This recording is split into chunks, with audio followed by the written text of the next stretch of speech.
আপনি কি জানেন নবীজির মৃত্যুর কয়েকদিন আগে কি ঘটেছিল? একদিন নবীজি বাকিয়া নামক কবরস্থানে তার মায়ের কবর জিয়ারত করতে যান। জিয়ারত করে আসার সময় নবীজির প্রচণ্ড মাথা ব্যথা শুরু হয়। বাড়ি ফিরে নবীজি জ্বরে আক্রান্ত হয়। নবীজির জ্বর একটানা 13 দিন ছিল। যখন নবীজির মৃত্যুর সময় ঘনিয়ে আসলো, তখন আল্লাহ তাআলা মালাকুল মাউতকে বলল, হে মালাকুল মাউত, তুমি কি জানো তুমি কার রুহ কবজ করতে যাচ্ছ?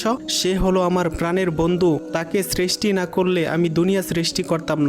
আমার বন্ধুর সাথে বেয়াদবি কইরো না। আমার বন্ধু যদি অনুমতি দেয় তাহলেই তার রুহ কবজ করবে, নয়তো আমার কাছে ফিরে আসবে। তখন মালাকুল মাউত নবীজির ঘরে উপস্থিত হলো এবং নবীজিকে সালাম করে বলল, হে আল্লাহর নবী, আমি মালাকুল মাউত। আমি পৃথিবীর সকল প্রাণীর রুহ কবজ করি, কিন্তু কখনোই কারো কাছে অনুমতি চাইনি। কিন্তু আজ আল্লাহ তাআলা আপনার অনুমতি নিয়ে রুহ কবজ করতে বলেছেন। আপনি যদি অনুমতি দেন তাহলে আপনার রুহ কবজ করব, নয়তো আল্লাহ তাআলা ফিরে যেতে বলেছেন। তখন নবীজি অনুমতি দিলেন।